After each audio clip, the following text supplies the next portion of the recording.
So in this video, we are going to learn how order blocks are formed and how to use them to take trades. I'm analyzing this. This is a live trade for the week that is opening for market open. Today is Sunday.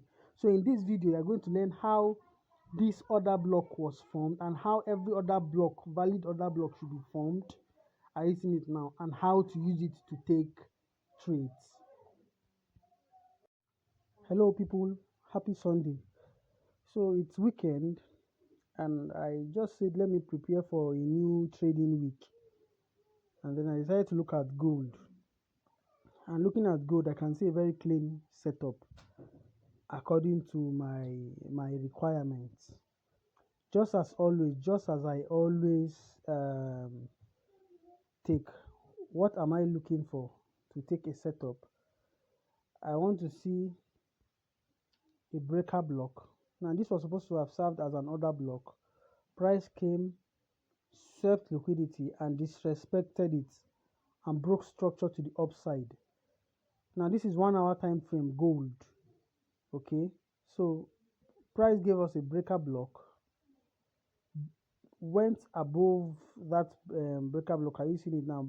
It's giving us a very clean upward push, break of structure. And what causes break of structure? This is the clean order block that caused the break of structure. Now if you look at some of the videos on my channel, you see that I've taken my time to explain, to really break down what an order block is using layman languages and terms. So do well to go down, you find the video there, watch it and it will be very helpful. So what do I want to see on the 1 hour time frame? I want to see a breaker block. I want to see price come, sweep an old low, which it did very beautifully here. It reversed and broke structure to the upside. Okay, it reversed and broke structure to the upside. So price gave a very clean break of structure here. Are you seeing it now? Very clean one. So I've gotten everything I want to see. I have my 1 hour breaker block. Are you seeing it now?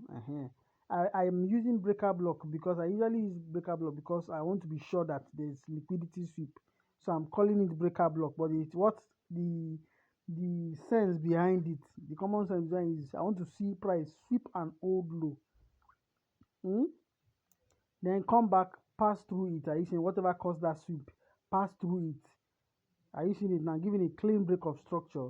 And this is the other block that caused that break of structure. Actually, in the real sense, you see this move downwards is how other blocks are formed. The big players, just as I said in the very last video I made, big institutions, the banks, government and big institutions, they don't buy without selling first.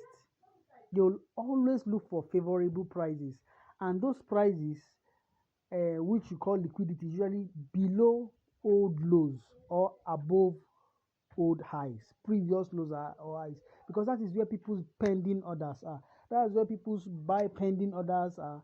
Say retail traders, that's where their pending orders are. So usually they go there to get cheap prices to move the way they want. And I explained the other time that when they want to, these big institutions, when they want to make their transactions are usually in very huge volume. The volume of transaction is usually high. That is so high that the market at some point will not have that liquidity at that point. Liquidity will not be there. Let me give you an example now. Let's say there's a very big groundnut processing company that just came into, I'm in Nigeria here. Now there's a big groundnut processing company that came in, and they need, let's say, 100 metric tons of groundnuts, 100,000 metric tons of groundnuts, and the individual farms that they approach, or they approach two farms, and those farms could not meet up with the amount that they need. Are you seeing now? Let's say out of the 100,000 metric tons that they needed, the farms they could approach, could give them 20,000 metric tons, remaining 80,000 metric tons. So what do you think they need that 100,000 metric tons at that moment? What are they going to do? Now let me explain what they usually will do. Remember that there are a lot of retail, let's say retail farmers in quotes, a lot of people that are farming 1 hectare, 2 plots, 3 plots of groundnut independently. Now those are the retail traders. Those guys have farmed it, they've harvested, and they just want to sell at retail prices. Now what is this very big company going to do? This is what they will do. They will, the 20,000 metric tons that they have available, that they've been able to get, what do they do? And they want more of that quantity, and they want to get it at a good price. What do? They will decide to sell that metric ton, that 20,000 metric, they want to sell it at a cheaper price than retail price. So let's say a mudu of groundnut, let's just assume a round figure that it is 1,000 naira for a mudu. All retailers sell their groundnut at 1,000 naira per mudu. Now this is what this big company is going to do. Now this is where they all sell. They sell their this thing. They decided that if price comes to this place, that's their stop loss, 1,000 naira per mudu. Now do you know what this big company will do? They will drive down the price. If this is the price of groundnut here, they will drive down the price of that groundnut to below 1,000 naira per mudu. So they agree, they will use that their 20,000 metric tons. They will decide to sell it at a cheaper price. So they will say, we are selling our groundnut at 500 naira instead of 1,000 naira. We are selling it at 500 naira per mudu. Once they start dropping that price, do you know what will happen to the retail traders that normally sell at 1,000 naira? They will quickly, because they don't want to run at too much loss, they will quickly sell off all their groundnuts. Are you getting it now? So they will quickly sell off all their groundnuts to avoid future losses. Now their decision to sell off their groundnuts at below 1,000 naira or less is market hitting their stop losses. You are getting it now. So all those retail traders will sell off their groundnuts, and when they sell off their groundnuts, what now happens? The big institutions, the big company, they are open arms to collect their groundnuts because they are looking for what? More stocks. Are you seeing that? So they just drove down the price of their stuff. Those guys panicked and sold off. They bought out everything from them at a better price. It was 100 naira, they drove it down to like, let's say 50, 60 naira. It was 500 naira, they drove it down to like 200 naira, bought at a good price. Now they have the quantity they want. They've gotten the amount and quantity they want at this point. So what do you now think will happen? They will now push the price back up for very massive profit. When they've made sure nobody has groundnut again, groundnut is now scarce, they'll now pump the price, start selling at 5,000 naira per mudu and make serious money. That is how the institutions behave. Are you seeing it now? The same thing, it happens a lot in this part of the world, because it's not so developed here. So it happens a lot in this part of the world because we don't really have processing. It happens for perishable goods too. Things like tomatoes, things that perish. Once those companies come, they make a lot of money. All they need to do is, if it is high, they buy from people, drive down the price. People panic sell, they buy, process, drive up the price. So it's the same thing that happens in the market now.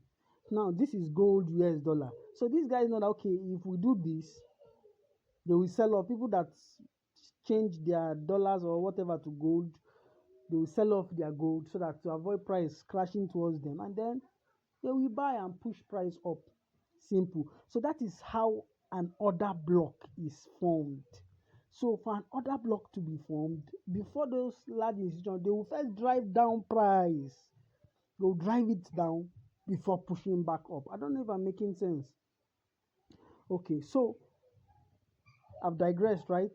Okay, so that is how this order block is formed, and that is how every other order block should be formed. Are you seeing it now? So this is an order block. So what do I want to see on a 1 hour time frame? I want to see a breaker block drive down. People thought it was selling, they sold off, thinking that this place will hold so as resistance to push price down. It passed through it, giving us a break of structure. And then this is the order block. So on 1 hour time frame, we have everything we need. All our requirements are present. You understand? So what else do I want to see? I want to see when price is approaching this order block. You can see price approaching this order block. I want to see a fake market structure shift. I want to see price like it's going back up. I want to see a fake market structure shift going back up and breaking structure. Now that fake market structure shift, I call it inducement. It's called inducement. It's to induce early buyers. It has not gotten to the point where it's to the other block where it actually the push happened. So getting close to it, it decided to start going back up. Some people will panic and buy at that spot. Are you seeing it now? So that's inducement. They were induced to buy. Are you seeing it now? So this is inducement, and then this is inducement break of structure. Are you seeing it now? So it has to be a fake market structure shift, and for you to call it a market structure shift, it has to do what? Shift to the upside, do like it has broken structure, which is here. You are seeing it now. Price did the same thing. It tried returning down. Are you seeing it now?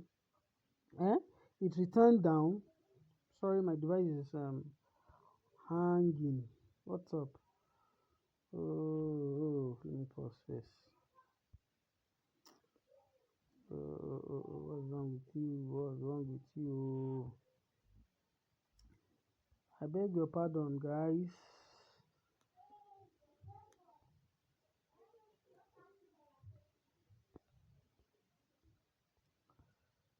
Oh, okay.